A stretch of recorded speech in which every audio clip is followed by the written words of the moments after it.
I have just received my replacement Mega Live transducer for the original one that I had that was having the issues with the 1.29 update and all of the interference, guys. So we are going to get right into the unboxing of this new Mega Live transducer so you can see exactly what I received. Then we will take a look at some of the footage. Make sure you guys watch this footage. And for those that are wondering, how did I get this new Mega Live transducer? I will put a link in the description with a video going over all of the information that you need, just in case you're having that same problem. All right, let's get straight into this unboxing, guys. Man, if anybody has been following me along on this journey, I mean, it did not really take that long, as you will see if you watch that other video that is linked in the description, guys. I always try to bring value in this channel, guys, that can help you guys out, especially if you are having some of the same issues that I have been having. So let's see, came with something to keep the packaging safe. Then just a quick breakdown here. It says, let's see, we regret that you had to return your Johnson Outdoors product for service.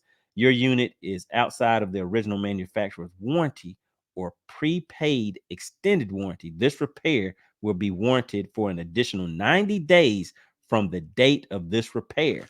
Hey, sounds good to me, as long as I have that new system. All right, let's see what else we have in here, guys. All right, so the only other thing in here appears to be the actual transducer itself. So let's take a look and see what we have. All right, make sure you guys, if you have any questions, comments, always get active down in the comment section. I want to see what type of experience you guys have been having with your Mega Live system after you completed that update. It appears to be affecting some of the Helix units more so than the Solix or Apex units. But hey, who knows? Get active in the comments. Let me know what you guys are finding out there. All right, so let's take a look and finish seeing what else we have in this packaging, guys.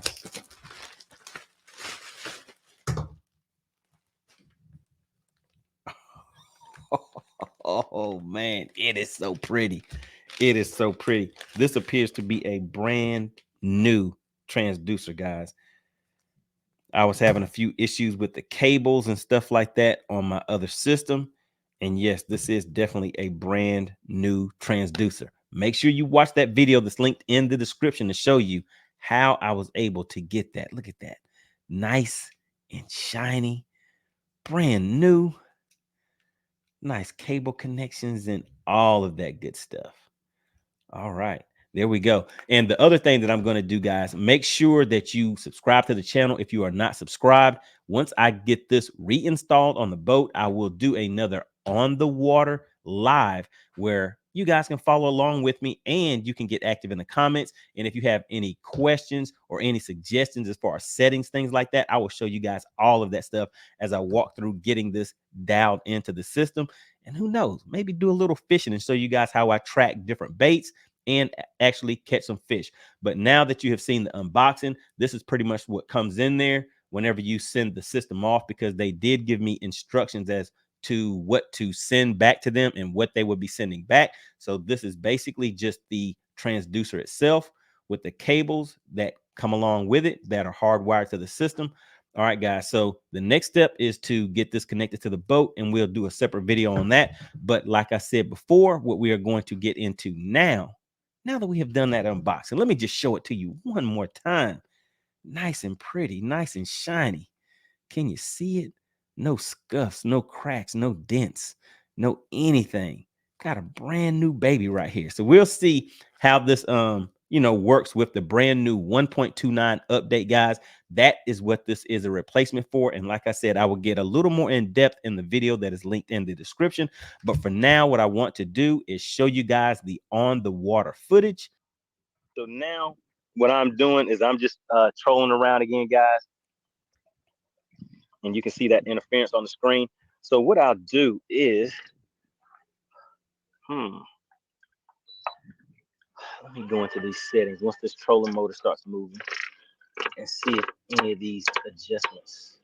Okay, so when the auto sensitivity is off, well, it's on, then it looks like the interference, there's more interference.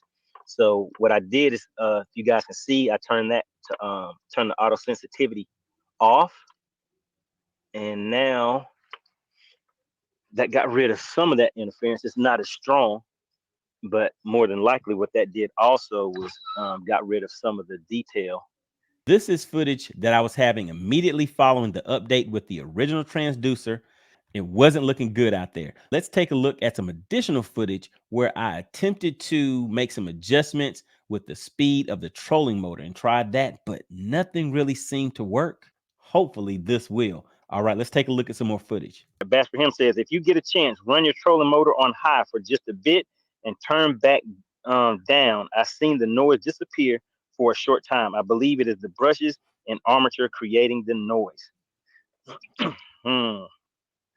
Okay, so just know that whatever is creating the noise, Humminbird is aware of it. So I can just, or you can just call and ask them if you want to know exactly what the issue is. It could be, I really don't know, but I wasn't having any of the issues before the update. So if the brushes and the the brushes and the armature, there's some way that you're thinking that's connected, then that that possibly could be the case. But you said, let's see, try running your trolling motor on high. All right, so I'm gonna put it on 10. All right, so my trolling motor is on 10 right now.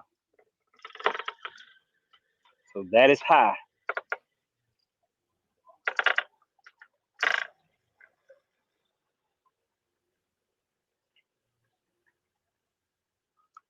All right, so we're moving right now.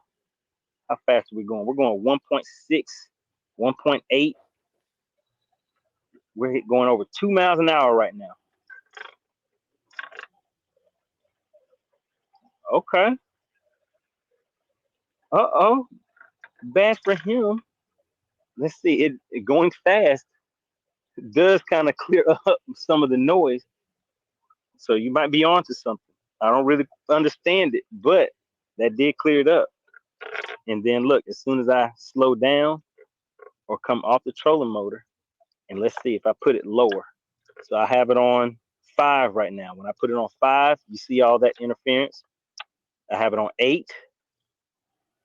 When it's on 8, still has the same amount of interference. Let's put it on 9. 9, oh well, the interference is still there. Then when I put it on 10, yeah, so 10 clears it up.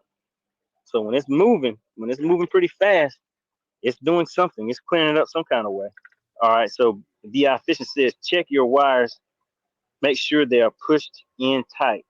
As old technician, we will call at leakage, fully tightened or not screwed in. So yeah, so as far as checking my wiring and any of that kind of stuff, I was just checking everything a day or two ago, and everything was fine prior to the update. Once I did the update, that is when I started having these issues. So I hadn't done anything different other than ran this update. So I don't think it's going to be any of my wiring or anything like that. All right, Bass for him says, on high, naturally cleans the connection between brushes and armature. Uh-oh, all right, okay.